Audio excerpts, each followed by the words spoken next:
आज आम नवकृष्ण चौधरी शिक्षक शिक्षा महाविद्यालय आज राधानाथ जयंती पालित होती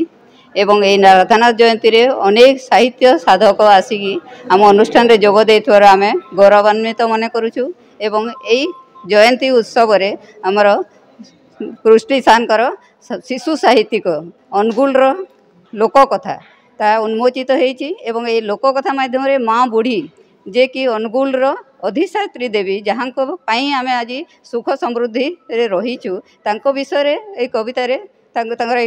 बही रे लेखा है तेणु आम समस्त कामना करूँ सार बही आहरी आदृति लाभ करूँ एवं एमती से आगक आगक लेखि चलतु। आज कविवर राधानाथ राय जयंती जिला साहित्य संसद द्वारा ये अनुष्ठित हो जाइए।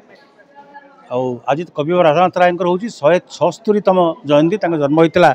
1848 मसीह सी होती जुग प्रवर्तक। आज आम जहाँ आधुनिक जुग बोली कहूँ तार स्रष्टा से नुआ शैली आरंभ कले नुआ तथ्य उपर लिखिले प्रकृति उपर लिखिले एवं जो रीति जुग थिला रीति परंपरा को भांगिक रीति जुगरे थिला अलंकार प्राधान्य शब्दर प्राचुर्य ताकू भांगिक नूतन छंदरे नूतन शब्द विन्यास करी नूतन साहित्य नूतन विषय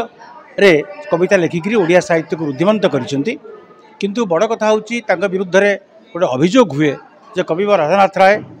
विदेश जहाँ आमर कथावस्तु नुहे ताकू आणिकी आम माटी रे रोपित करिसेंती। मु कहबाकू चाहे जे सेटा होची कविवर राधानाथ रायंकर वैशिष्ट्य कारण विभिन्न जमी शेक्सपियर विभिन्न कथावस्तु आनी इंग्लिश लिखिथिले सेमती कविवर राधानाथ राय विभिन्न कथावस्तु को आनी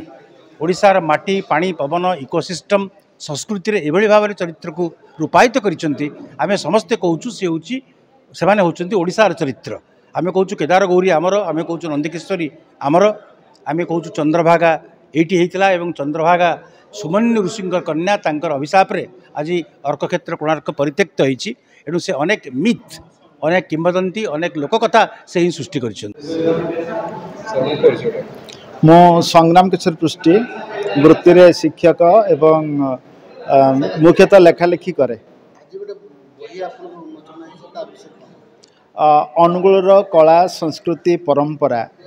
एवं लोक साहित्य जहाँ क्रमशः लोकंक मुहर दूरे जावाक बाहरी से लोक कथा को मु साउंटी ताकू स्वतंत्र भंगी रे स्वतंत्र शैली रे पाठकीय मधुरता दे एक नूतन ढंग से उपस्थापन करने को चेष्टा करिछि जा फल खाली अनुगुल कहीं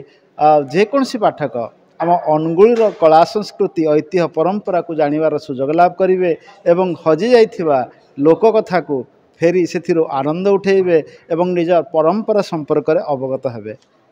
फ्रेंड पब्लिशर्स कटक ए अनुगुल लोककथा पुस्तक को छापी बृहत्तर पाठक समाज को भेटी देइछन्ति तेणु तांको कृतज्ञता ज्ञापन करिबे।